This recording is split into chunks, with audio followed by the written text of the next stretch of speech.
नमस्कार दोस्तों, स्वागत है एजुकेशनल ऑल चॉइस चैनल में। मैथमेटिक्स और रीजनिंग से संबंधित कंपटीशन तैयारी करने वालों के लिए यह चैनल बहुत ही उपयोगी है। Please subscribe channel and bell icon पर क्लिक कीजिए ताकि हर वीडियो आप तक तुरंत पहुंच जाए।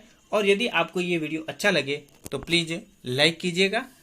आपको बहुत ही महत्वपूर्ण सवाल मिलने वाले हैं इस वीडियो में। अनुपात समानुपात से संबंधित संपूर्ण नॉलेज इस वीडियो में आपको मिलने वाला है। इस वीडियो को आप अंत तक देखना, जरा भी स्किप न करना। अंत में आपको बहुत ही इंपॉर्टेंट सवाल मिलने वाला है, वो भी जरूर देखना। चलिए वीडियो की तरफ बढ़ते हैं। देखिए, इस वीडियो में अनुपात समानुपात से संबंधित संपूर्ण ज्ञान मिलने वाला है आपको। आप इस वीडियो को पूरा देखना, हर इंपॉर्टेंट सवाल को इस वीडियो में टच किया गया है। तो सबसे पहले शुरुआत करते हैं हम। सबसे पहले देखिए, जो समानुपात होता है, समानुपात में 4 संख्या होती है, जैसे a अनुपात b समानुपात x अनुपात y। जैसे ये 4 संख्या समानुपात में है, तो यहां क्या होगा कि जब हम सूत्र निकालेंगे, इसका मध्य पदों का गुणन और बाह्य पदों का गुणन होगा। यदि ये संख्या नहीं दे रखी है, इस संख्या का मान निकालना है, तो हमको इन दोनों का गुणा करना पड़ेगा, मध्य पदों का और बाह्य पदों का गुणा करना पड़ेगा और दोनों को बराबर करना पड़ेगा। bx बराबर ay, इस तरीके से हम ये निकालेंगे। ठीक है, ये समानुपात की स्थिति होगी। अब जैसे मान लो कोई 2 संख्या है, 6 और 5, ये अनुपात में दे रखी। इसका प्रतिलोमानुपात अगर परीक्षा में आ जाए, 6 अनुपात 5 का प्रतिलोमानुपात ज्ञात कीजिए। ठीक है, प्रतिलोमानुपात। तो प्रतिलोमानुपात का मतलब होता है इसका उल्टा कर देना। ठीक है, 6 अनुपात 5 है तो प्रतिलोमानुपात मतलब 5 अनुपात 6 उल्टा हो जाएगा उसका। ठीक है, 6 अनुपात 5 है तो 5 अनुपात 6 हो जाएगा। दूसरा है वर्गानुपात। वर्गानुपात मान लो 2 और 3 दे रखा है, तो इसका जो वर्गानुपात होगा वो हो जाएगा 2 दूनी 4 और 3 तारी 9, मतलब इन दोनों संख्याओं का वर्ग। ठीक है, तो ये वर्गानुपात हो जाएगा। इस अनुपात का वर्गानुपात क्या होगा? ये वर्गमूलानुपात। वर्गमूलानुपात, वर्गमूलानुपात का मतलब क्या होता है? जैसे 4 और 9 ये दे रखा है, तो इसका वर्गमूलानुपात क्या होगा? 4 का वर्गमूल होता है 2 और 9 का वर्गमूल होता है 3, तो इसका ये उल्टा हो जाएगा। मतलब दोनों संख्याओं का वर्गमूल जो होगा वो अनुपात हो जाएगा। ठीक है, जैसे घनानुपात। घनानुपात पूछ लिया, किन्हीं अनुपात का घनानुपात, जैसे 2 और 3 ही है, 2 और 3 का घनानुपात पूछ लिया, तो यहाँ पे इसका घन निकालना पड़ेगा। घन का मतलब इसका 3 बार गुणा, 2 दूनी 4, 2 इंटू 2 इंटू 2। ठीक है, 3 इंटू 3 इंटू 3, तो इस तरह से 2 दू 4, 4 दूनी 8, 3 तारी 9, 9 तारी 27, तो ये होगा। 2 और 3 का घनानुपात क्या होगा? 8 और 27। ठीक है, और घन मूलानुपात, घन मूलानुपात, घन मूलानुपात पूछा तो 8 और 27 दे रखा है, तो इसका घन मूलानुपात हो जाएगा 2 और 3। इसका घन मूलानुपात 2 और 27 का घन मूलानुपात 3 हो जाएगा। ठीक है, अब जैसे मान लो मिश्र अनुपात पूछ लिया। मिश्र अनुपात, मिश्र अनुपात का मतलब जैसे कोई संख्या लिख देता हूं, जैसे चलिए ए बी में a अनुपात b, ठीक है, और c अनुपात d और e अनुपात f, ये तीनों दे रखे। तो हम इसका मिश्र अनुपात निकालेंगे तो कैसे निकालेंगे? a बटा b गुणित c बटा d गुणित e बटा f, तो इसका मिश्र अनुपात हो जाएगा ACE, ये तो ऊपर आ जाएगा, और BDF, ये इसका मिश्र अनुपात हो गया। ये गुणे में है तो ऊपर नीचे अगर कोई संख्या कटती हो तो कटवा के और सरल अनुपात में हम उत्तर ले आएंगे इसका। ये इस तरह से करना है। अब होता है विततानुपात। विततानुपात, विततानुपात क्या होता है कि जो जैसे ये राशियां है ए, बी और सी, अगर ये तीनों ही विततानुपात में है, विततानुपात में है तो क्या होगा, ए बटा बी बराबर, जो ये बी है वो ऊपर आएगा बी बटा सी, ए बटा बी बराबर बी बटा सी। मतलब ये अगर तीनों संख्या विततानुपात में है तो ए बटा बी बराबर बी बटा सी आएगा। तो ये किस तरह से होगा, बी और बी का गुणा हो जाएगा, बी स्क्वायर बराबर ए और सी का गुणा ए सी, ये कंडीशन आ जाएगी। ठीक है, तो इस तरह से ये होगा। अब कुछ जैसे मान लो तृतीयानुपात,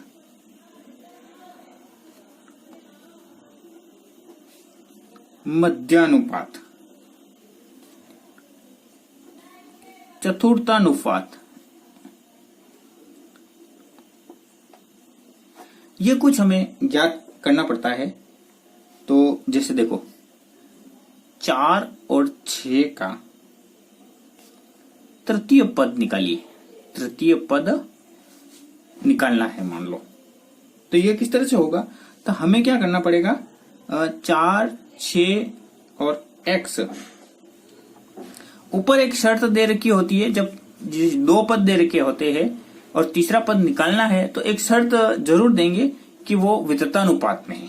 ठीक है ना, क्योंकि 4 में ही हम एक निकाल सकते हैं, यदि 2 दे रखे हैं और तीसरा निकालना है तो इसका मतलब वो विततानुपात में होगा ही। तो विततानुपात के हिसाब से हम ये कर पाएंगे इस तरह से, ये देखिए। ठीक है ना, इस तरह से हम x का मान आराम से निकाल लेंगे। 4x बराबर 36 हो जाएगा और x बराबर 36 बटा 4 हो जाएगा और ये 9 हो जाएगा, x का मान 9 हो जाएगा, तृतीय पद 9 आ जाता है। अब हम मध्यानुपात निकालेंगे। देखिए मध्यानुपात किस तरह से होगा, जब जैसे 4 ये x, ठीक है, और इधर दे दिया 16, तो यहाँ पे देखिए मध्यानुपात अगर निकालना है तो बीच वाली जो संख्या है वो इस तरह से 2 बार हो जाएगी। ठीक है ना, तो इन दोनों का गुणा हो जाएगा, एक्स स्क्वायर बराबर 4 इंटू 16। ठीक है ना, जब इस तरह से दे रखी हो।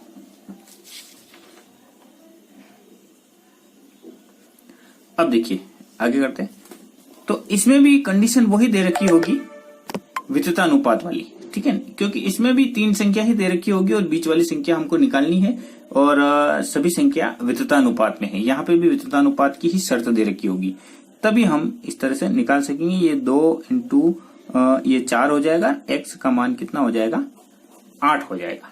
ठीक है ना, विततानुपात की शर्त के हिसाब से। ठीक है, अब जैसे यहाँ पे चतुर्थानुपात निकालना है, 3, 4 और 6 का चतुर्थ पद निकालिए। ठीक है, तो यहां देखिए 3, 4 समानुपात 6 और अनुपात x। यहाँ पे वही अनुपात समानुपात वाला शर्त के हिसाब से ये सवाल हो जाएगा। मध्य पदों का गुणन, बाह्य पदों का गुणन, 3x बराबर 4 इंटू 6, तो x बराबर 4 इंटू 6 बटा 3, 3 से ये 6 कटा 2 बार, 4 दूनी 8। ठीक है, इस तरह से ये आ जाएगा। सवाल कर लेते हैं, a अनुपात b 4 अनुपात 5, मतलब a और b का अनुपात 4 और 5, b और c का अनुपात 2 और 3, तो हमको a और c का ज्ञात करना है। चलिए फटाफट कर लेते हैं कि हमको दोनों का a और c का मिक्स कैसे ज्ञात करना पड़ेगा इसकी सहायता से। तो यहाँ पे देखिए ये a और b, तो a बटा c को हमको निकालना है। ठीक है, तो हमको क्या करना पड़ेगा, a बटा b इंटू b बटा c, ऐसे करना है। सीधा हम कर लेंगे a बटा b इंटू b बटा c। a बटा b का मतलब 4 बटा 5 इंटू b बटा c का मतलब 2 बटा 3। ठीक है, तो 4 दूनी 8 और 5 तारी 15, तो a और c का अनुपात आ जाएगा 8 अनुपात 15। ठीक है, अगर इसमें कोई कटने वाली संख्या होती तो उसको काट के हम छोटा रूप ले आते हैं, लेकिन ये दोनों नहीं कट रही है, तो 8 अनुपात 15 इसका उत्तर आ गया। ठीक है, अब आगे बढ़ते हैं। देखिए सेकंड सवाल है, 40 छात्रों के लिए 30 दिन की भोजन सामग्री हो। 40 छात्र है और 30 दिन की भोजन सामग्री है उनके लिए, तो बताइए 60 छात्रों के लिए कितने दिनों तक पर्याप्त रहेगी। 60 छात्रों के लिए, 40 छात्रों के लिए तो 30 दिन की भोजन सामग्री, 60 छात्रों के लिए वही भोजन सामग्री कितने दिनों तक पर्याप्त रहेगी। ठीक है, इस तरह के सवाल परीक्षा में आते हैं। तो यहाँ पे आपको क्या करना है, कुछ नहीं, छात्र लिख देना है, यहाँ पे दिन लिख देना है। छात्र लिखे, छात्र कितने 40 और दिन कितने हैं 30। ठीक है, 40 छात्रों के लिए 30 दिन की भोजन सामग्री है, तो 60 छात्रों के लिए कितने दिन की भोजन सामग्री रहेगी, हमने x लिख दिया। तो यहाँ पे देखिए, यदि छात्र 40 है और दूसरी बार जब छात्र बढ़ रहे हैं तो वही भोजन सामग्री कम होगी। ठीक है, 30 दिन तक नहीं चलेगी, 30 से कम ही चलेगी। तो यहाँ पे देखिए कम से ज्यादा की तरफ मैंने तीर का निशान लगा दिया, तो इधर भी हमको कम से ज्यादा की तरफ तीर का निशान लगाना है। तो 30 से ये कम ही हो गए, ये हमको अपने दिमाग में इतना तो हमें पता लगा देना है कि ये जो x का मान आएगा वो 30 से कम आएगा या ज्यादा आएगा, ये आपको पहले से ही तय कर लेना है। ठीक है, भोजन सामग्री की बात आती है तो यदि छात्र ज्यादा हो गए तो भोजन सामग्री कम ही चलेगी।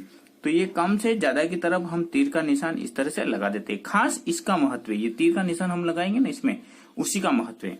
तो हम यहाँ पे किस तरह से लिखेंगे, अनुपात समानुपात 40:60। ये तो हमने कम से ज्यादा की तरफ लिखा। अब यहां से हम u चलेंगे। ठीक है, तो इसमें क्या आएगा, x पहले आएगा, x/30। ठीक है, इस तरह से हम लिखेंगे। अब देखिए आगे कैसे करते, ये मध्य पद और ये बाह्य पद, तो मध्य पदों का गुणन बराबर बाह्य पदों का गुणन, तो 60 गुणित x बराबर 40 गुणित 30। ठीक है, x बराबर 40 गुणित 30 बटा ये 60 यहाँ नीचे आ जाएंगे। ठीक है, 1 0 से हम ये 1 0 हटा लेते और 3 से ये 6 काटे 2 बार और 2 से ये 40 काटे 20 बार। तो इसका मतलब फाइनल आंसर कितना आ गया, 20 दिन। ठीक है, यहाँ पे कितना आएगा, 20 दिन, ये आंसर आ गया। ठीक है, इस तरह से हमको ये सवाल करना है। चलिए तीसरा सवाल, 100 लीटर मिश्रण में दूध और पानी की मात्रा का अनुपात 3 और 2 है, तो उस मिश्रण में दूध और पानी की मात्रा ज्ञात कीजिए। जो मिश्रण है 100 लीटर मिश्रण है, उसमें दूध और पानी की मात्रा का अनुपात 3 और 2 है, तो उस मिश्रण में दूध और पानी की मात्रा निकालनी है। तो यहाँ पे देखिए एक सूत्र है, a x बटा a plus B, B x बटा a प्लस बी। सीधा हम ये कर लेंगे। तो इसमें देखिए a क्या चीज है, a है 3, b है 2 और x क्या है 100 लीटर। ठीक है, इससे दूध और पानी दोनों की मात्रा आ जाएगी। ठीक है, दूध और पानी दोनों की मात्रा इससे आ जाएगी। अब कैसे करेंगे, a की जगह हमको 3 रखना, 3 × 100 बटा 3 + 2। तो यहां देखिए 300 बटा 5। ठीक है, इससे 5 से ये 30 कट जाएगा, 6 बार 6 60, तो ये तो आ गया 60। और इससे देखिए 2 × 100 बटा 3। चलिए अब देखिए 200 बटा 5। ठीक है, तो ये 5 को 20 और 0। ठीक है, तो ये 60 लीटर और 40 लीटर, ये इसका उत्तर आ गया, दूध और पानी की मात्रा। ठीक है, चलिए चौथा सवाल देखते हैं। एक थैली में 1 रुपए एवं 50 पैसे के सिक्कों की संख्या का अनुपात 5 और 9 है। यदि थैली में कुल धनराशि का मूल्य 76 रुपए है, तो 50 पैसे के सिक्कों की संख्या कितनी होगी। देखिए इस तरह का सवाल परीक्षा में आता ही है। हर परीक्षा में एक न एक सवाल अनुपात से संबंधित अगर है टॉपिक, तो ये सवाल तो निश्चित रूप से आता है। ₹1 एवं 50 पैसे के सिक्कों की संख्या का अनुपात दे रखा है और धनराशि का टोटल जो धनराशि है ₹1 और 50 पैसे के सिक्कों को मिला के टोटल जो धनराशि हो रही है वो ₹76 है। तो सिक्कों की संख्या 50 पैसे के सिक्कों की संख्या हमको निकालनी है। अब हमें क्या करना है, हमें परीक्षा में फास्ट करना पड़ता है सवाल को। तो ये फास्ट हम किस तरह से करें, देखिए सबसे पहले हमें ₹1 के सिक्कों की संख्या निकालनी है। तो इसके लिए हमें माना करना पड़ेगा और इसका ये अनुपात जो दे रखा है ₹1 के सिक्कों का अनुपात दे रखा है 5x और 50 पैसे के सिक्कों का जो अनुपात दे रखा है वो 9 है, तो 9x। ठीक है, अब हमें इसके मूल्य ₹76 जो मूल्य है वो निकालना है। तो हम प्रश्नानुसार करेंगे, प्रश्नानुसार करके हमें क्या करना है, ये जो 5x दे रखा है वो 5x और बटा में हमको क्या लिखना है, जैसे ₹1 में ₹1 का सिक्का जो होता है वो 1 ही होता है। ठीक है ना, तो हमें यहाँ पे 1 लिखना है प्लस पूरा मतलब ₹1 बनाना है, ₹1 के हिसाब से करना है। और 9x ये जो 50 पैसे में ₹1 के 2 सिक्के होते हैं। ठीक है ना, तो यहाँ पे ये 2।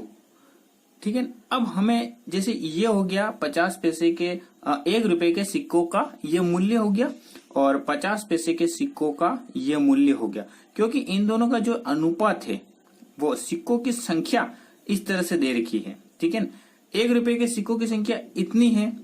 ठीक है, ये इतनी है, तो यहाँ पे हमने 1 क्यों किया और 2 क्यों किया ये समझना है। यहाँ पे अगर 25 पैसे होते तो हमें यहाँ पे 4 करना पड़ता, 25 पैसे होते तो यहाँ 4 करना पड़ता। ठीक है ना, ₹1 मतलब ये जो मूल्य है वो हम रुपए में निकाल रहे हैं, इसलिए यहाँ पे भी हमने जो मूल्य है वो रुपए में निकाला है। तो रुपए में निकाला है इसलिए 50 पैसे को रुपए में बदलेंगे तो बटा में 2 करना पड़ेगा। अगर 25 पैसे होता तो हमें बटा में 4 करना पड़ता। मान लो 25 पैसे के भी सिक्कों की संख्या आ जाए तो यहाँ पे प्लस करके हमने उसका जो अनुपात है उसमें x का गुणा करके 4 करना पड़ेगा। ठीक है, समझ गए होंगे आप। अब बराबर 76। ठीक है, ₹76, क्योंकि इसका मूल्य और इसका मूल्य मिला के ₹76 हो रहा है। अब हम इसे फटाफट कर लेंगे। ठीक है, 2 लघुत्तम यहाँ पे 1 और 2 भाग दिया, 2 5 दूनी 10x। ठीक है, और 2 से 2 कट गया, 9x बराबर 76। ठीक है, 10 और 9 19, 19x बराबर 76 इंटू 2। अब आगे करते, x बराबर 76 इंटू 2 बटा 19। 19 से ये काटेंगे हम 4 बार और 4 दूनी 8। तो इस तरह से x का मान आया 8। तो हमने क्या किया, अब हमें 50 पैसे के सिक्कों की संख्या निकालनी है। 50 पैसे के सिक्कों की संख्या, 50 पैसे के सिक्कों का अनुपात 9x दे रखा है। तो हम क्या करेंगे, यहाँ पे 50 पैसे के सिक्कों की संख्या निकालनी है तो हम 8 में 9 का गुणा करेंगे, क्योंकि यहाँ पे x दे रखा है, x की जगह हमने 8 रखा। 8 और 9 का गुणा, 8 9 72। ठीक है, ये 72। तो संख्या कितनी आ गई, 72। इसका आंसर आ गया 72। इस सवाल का मेन जो भाग है वो ये वाला भाग है। यहाँ पे हम इसको रुपए में बदल रहे हैं। 9x जो दे रखा है वो पैसों में दे रखा है, पैसों में दे रखा है तो 50 पैसे है, 50 पैसे है इसलिए 2 का भाग दिया तो ये रुपए में आ गया। यहाँ पे हमको रुपए में बदल के और टोटल मूल्य करना है, ये मुख्य भाग है इसका। ठीक है, इस सवाल को करना है तो इस तरीके से करना है। चलिए अगला सवाल, 2 संख्याएं 7 और 8 के अनुपात में है। यदि इनमें से प्रत्येक संख्या में 3 जोड़ा जाता है, मतलब इन दोनों संख्याओं में, मतलब ये तो अनुपात है, जो ये संख्या है इसमें 3 जोड़ा जाता है तो इनका जो अनुपात है वो 8 और 9 हो जाता है। तो ये संख्याएं क्या है, दोनों संख्याएं क्या है। तो सबसे पहले अपन क्या करेंगे, माना कि दोनों संख्याएं 7x और 8x है। ठीक है, अब हम प्रश्नानुसार करके 7x बटा 8x, ठीक है, दोनों अनुपात में है, दोनों में हम 3 जोड़ रहे हैं, दोनों में 3 जोड़ रहे हैं। अब इसका नया जो अनुपात बना है वो 8 और 9 हो जाता है, तो 8 बटा 9। इस तरीके से हम x का मान निकालेंगे। तो यहाँ पे अगली स्टेप में देखते हैं 9 का इन दोनों से गुणा हो जाएगा। 7x प्लस 3 बराबर 8, 8x प्लस 3, ठीक है। 9 सते 63x प्लस 9 दिया 27, 8 8 64x प्लस 8 तारी 24, ठीक है। 64x ज्यादा है, 63x कम है, ये इधर ले लेते और 24 इधर ले लेते। 27 माइनस 24 बराबर 64x माइनस 63x, ठीक है। 27 में से 24 गया 3 और 64x में से 63x गए x, मतलब x का मान कितना आया 3। तो दोनों संख्या आ जाएगी। x का मान 3 है तो x में 7 का गुणा कर लेंगे, तो पहली संख्या क्या आएगी, पहली संख्या 7 इंटू 3 बराबर 7 तारी 21। दूसरी, ठीक है, दूसरी संख्या हम निकालेंगे 8 इंटू 3 24। तो दोनों संख्या आएगी 21 और 24। तो ऑप्शन नंबर ये 3 ऑप्शन में जो दे रखा है वो सही है, ठीक है। इस तरह से हम ये सवाल करेंगे।